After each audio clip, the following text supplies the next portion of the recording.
Jets fans, Monday night was supposed to be about our team finally getting momentum at home in front of a national audience.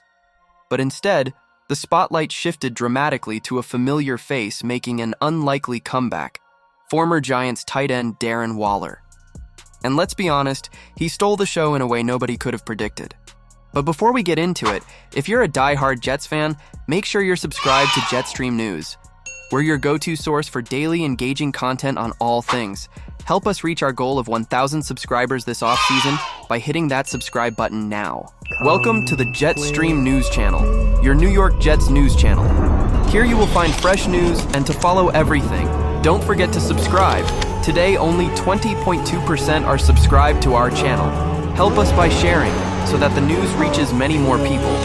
Let's go to today's news. After officially retiring from football in 2024, Darren Waller was expected to be done with the NFL for good. His last season with the New York Giants was plagued by injuries, inconsistency, and frustration.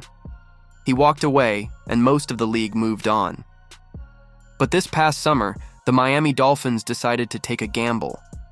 They acquired Waller along with a conditional 7th-round pick in hopes of giving quarterback Tua Tagovailoa another red zone threat. Few thought much of it. After all, Waller hadn't played a snap in nearly 2 years. And then Monday night happened. In his first NFL game since 2023, Darren Waller caught 3 passes for 27 yards and 2 touchdowns, leading the Dolphins to a 27-21 victory over the New York Jets on Monday Night Football. His production wasn't eye-popping in terms of yardage, but the timing of his plays was everything. Both touchdowns came in the red zone, and both completely shifted the momentum in Miami's favor. The Jets' defense, which had held strong early, simply couldn't account for Waller's size and veteran savvy in critical moments.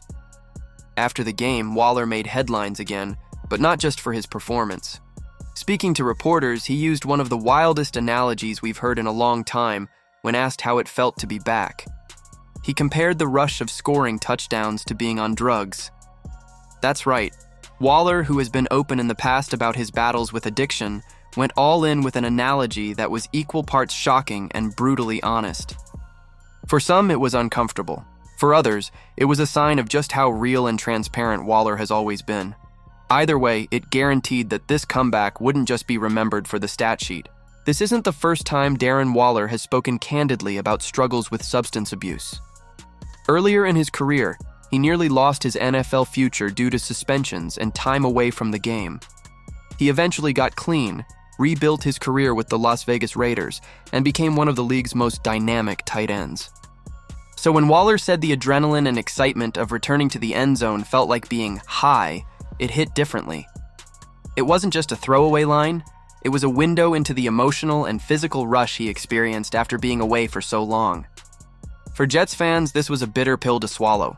The defense has been a cornerstone of this team in 2025, and yet they let a 32-year-old tight end coming out of retirement burn them for 2 scores. It raises tough questions about defensive adjustments, red zone communication, and whether the coaching staff underestimated Waller's potential impact.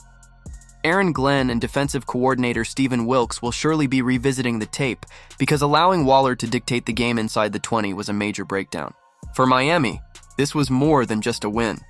It was their first victory of the season, and it came in dramatic fashion against a divisional rival on national television. If Darren Waller can even be a fraction of his former Pro Bowl self, the Dolphins suddenly have one of the most dangerous red zone duos in football with him and Tyreek Hill. For quarterback Tua Tagovailoa, having that big target over the middle is a safety net he hasn't had in years. As for the Jets, this loss stings. The offense showed signs of life, but falling short in key moments is becoming a troubling trend. Losing at home to a Miami team desperate for a win highlights just how narrow the margin for error is in the AFC East. The defense, despite being one of the most feared units in the NFL, cannot afford to give away cheap touchdowns, especially not to a player fresh out of retirement. So here we are. Darren Waller, the man who walked away from football, came back and shocked the league under the brightest lights. His performance, his analogy, and his story are going to dominate headlines all week. Jets fans, the rivalry with Miami just got even more personal. And unless New York cleans up its red zone execution, this won't be the last time an old storyline comes back to haunt them. And as always, go for it, Jets. Thanks for watching.